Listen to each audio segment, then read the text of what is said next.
2 days later, the storm ended. The sky was clear and everything seemed fresh and lovely. It was Martha's day off, and the young maid was getting ready to cross the moor and visit her family. "You'd like me, Mother?" said Martha. "I'd like her and Dickon, too," Mary said, "even though I've never met them." "Everyone likes Dickon. I wonder what he'd think of you." "He wouldn't like me," said Mary sadly. "Nobody does." "Do you like yourself?" Martha asked. "Not really," replied Mary. "I never thought of that before." As Martha headed home in high spirits, Mary felt lonelier than ever. She went outside and ran around the flower garden 10 times. This made her feel much better. Wandering into the vegetable garden, she found Ben Weatherstaff. "Spring's coming," Ben said. "You can smell it in the soil." Mary sniffed. The soil smelled nice and fresh and damp. "What kind of things will grow?" she asked. "Oh, crocuses and snowdrops and daffodils." Just then the robin fluttered down and landed close to Mary's feet. "Are any plants poking through in the robin's garden?" she asked. Ben said gruffly, "I don't know anything about that garden, and neither should you." Then he turned and walked away. Mary shrugged and headed slowly down the path to the ivy-covered wall that had no door. Hearing a chirp and a twitter, she turned and saw that the robin had followed her. Mary smiled.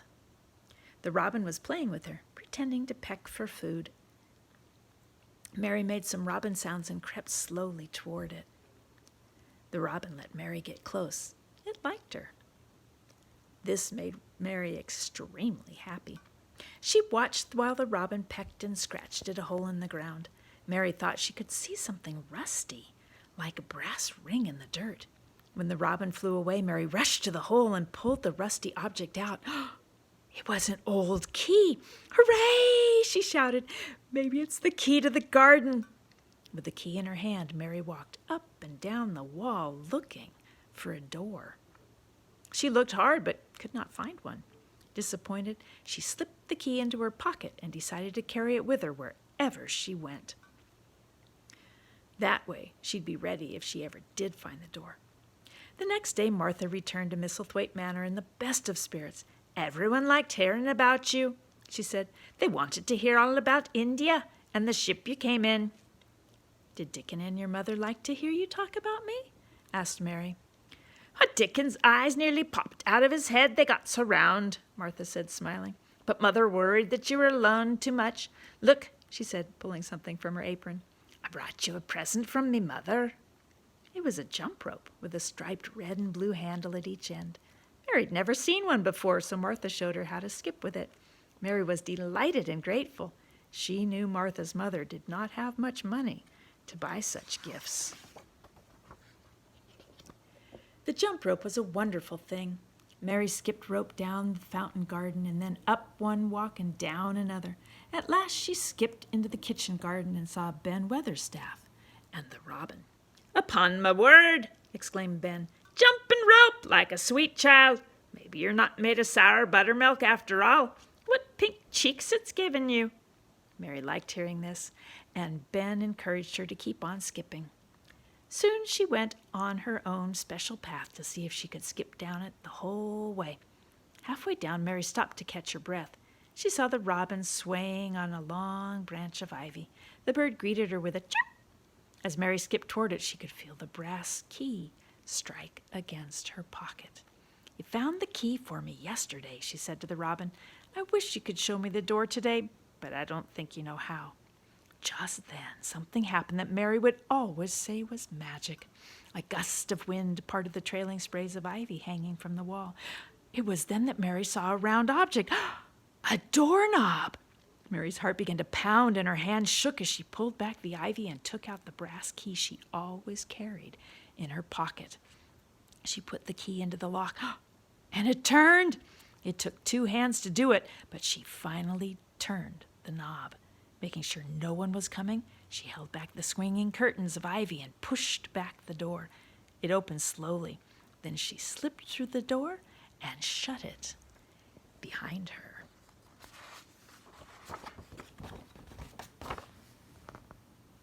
There she was, standing inside the secret garden. It was the sweetest, strangest looking place anyone could imagine. The high walls were thickly matted with leafless stems of climbing roses. The ground was covered with wintry brown grass, and out of it grew clumps of bushes, possibly rose bushes, Mary thought. There were trees in the garden, too. Climbing roses had run all over them, though Mary did not know if the roses were dead or alive. A hazy mantle of gray and brown branches spread over everything. Walls, trees, even the brown grass. It all looked so mysterious. How still it is, Mary whispered to the robin perched in one of the trees. But no wonder, I'm the first person in here in 10 years. She moved softly away from the door. Mary was glad that her steps made no sound, preserving the quiet. I hope the garden isn't completely dead, Mary thought, seeing no sign of leaves or buds anywhere. With her jump rope, Mary began to skip around the garden. Suddenly, she stopped and knelt down. In an alcove, she saw what once must have been a flower bed, and she saw some little flower sprouts pushing up through the soil. Can you see them right there? Remembering what Ben Weatherstaff had said, Mary thought the sprouts might be crocuses or snowdrops or daffodils. Slowly she walked around the garden and looked for more sprouts. Finding many more, Mary became excited again. It isn't a dead garden, she cried out softly to herself. Even if the roses are dead, other things are alive.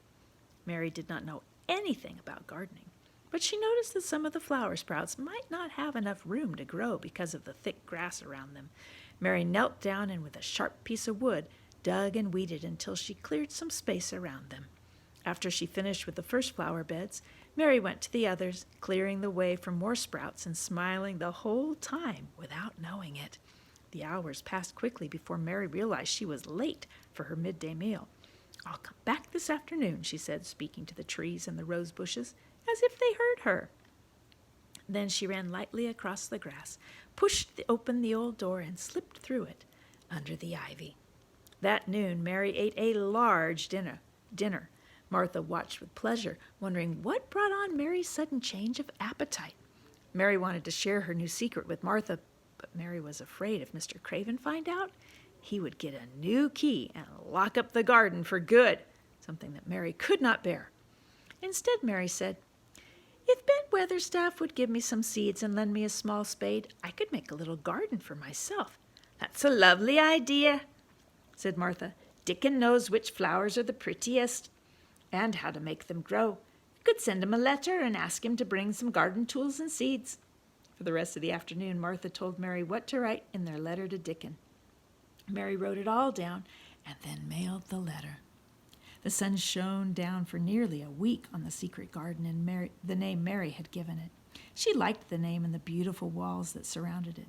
Best of all, she liked feeling that she was in her own private world and that no one else knew about it. Mary loved a garden, and the plants seemed to know how much she cared about them. With the grass cleared away, the sun could warm the flowers and the rain would be able to reach them at once. The plants began to feel very much alive. Mary also liked talking with Ben Weatherstaff because he seemed to know everything about gardening. Ben himself seemed to enjoy talking with Mary, for she'd stop speaking to him as if he were a servant. The fresh air's doing you good, he said one day. You're a bit healthier and not so pale. First time I saw you, you looked like a young plucked crow. I know I'm heavier, said Mary. My stockings don't wrinkle any more. Though Ben still got angry when she asked him about the walled-in garden, Mary liked him anyway.